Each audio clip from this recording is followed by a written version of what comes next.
PMCH में एक बच्ची को 8 घंटा तक रखा गया। ये इतना निंदनीय घटना है कि वो एम्बुलेंस में 8 घंटा तक रही, उसको बेड नहीं मिला। बेड उसी व्यक्ति को मिलता है जिसके पास मंत्री और विधायक या फिर नीतीश कुमार जैसे बड़े बड़े नेता का जो आदमी होते हैं, जो उनका मंत्री होते हैं, जो उनका सांसद होते हैं, उनके मतलब परिवार को, उनके जैसे लोगों को। उस बच्ची को इसलिए सीट नहीं दिया गया, उस बच्ची को इसलिए वेंटिलेटर नहीं मिला क्योंकि वो बच्ची एक गरीब परिवार से आती थी, एक दलित परिवार से आती थी। क्या दलित आदमी को, क्या गरीब आदमी को जीने का अधिकार नहीं है इंडिया में? धारा 14 ये कहता है कि इस देश में जितने सारे लोग हैं सबको समान अधिकार है, सबको समान जीने का, रहने का अधिकार है। मगर ये कानून का उल्लंघन किया गया और गरीब बच्ची को इलाज नहीं किया गया, उसको 8 घंटा तक एम्बुलेंस में रखा गया, जिसके चलते वो बच्ची दम तोड़ दी। बताइए ये कितना नग्न घटना है। अगर ऐसी सरकार रही तो ये कितनी निकम्मी सरकार है, ये कितनी निकम्मी सुशासन की सरकार है और ये कितनी निकम्मी डॉक्टर है। मंत्री महोदय का कहना था कि पीएमसीएच अंतर्राष्ट्रीय स्तर का अस्पताल होगा। एक बलात्कार पीड़िता का जहां इलाज नहीं होता है, 7 घंटा उसको एम्बुलेंस में बंद रहना पड़ता है। आप समझ सकते हैं संस्थागत हत्या है।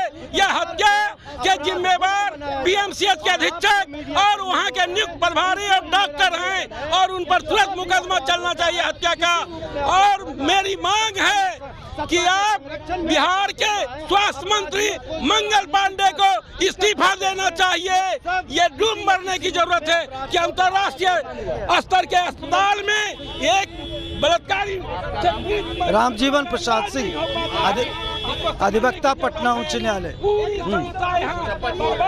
मुजफ्फरपुर में जो बलात्कार की घटना घटी और पीड़िता को पीएमसीएच लाया गया और लगभग 4-5 घंटे तक उसे एम्बुलेंस में रहना पड़ा, उसने सीरियस मैटर में, ये काफ़ी दुखद बात है और इसके लिए स्वास्थ्य मंत्री को सबसे पहले इस्तीफा दिया जाना चाहिए और पीएमसीएच सुपरिटेंडेंट को उसमें ऊपर एफआईआर दर्ज होना चाहिए। इसके साथ साथ पीएमसीएच में घोर भ्रष्टाचार है, उस पीएमसीएच को भ्रष्टाचार मुक्त करना चाहिए और पीएमसीएच में जो अपराधियों का कब्जा हो गया है, भ्रष्टाचारियों का कब्जा हो गया है, उससे मुक्त होना चाहिए और किसी भी पीड़ित को त्वरित इलाज की व्यवस्था मुकम्मल होनी चाहिए, मुफ्त होनी चाहिए।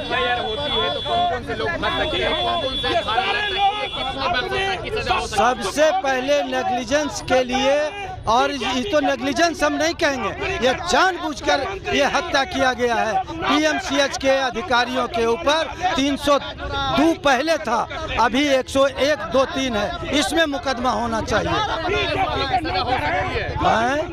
कितने सालों तक की सजा हो सकती है? सजा इसमें लाइफ हो सकता है, लाइफ का प्रावधान है इसमें, आजीवन कारावास की व्यवस्था है। पीएमसीएच जो है कहा जाता है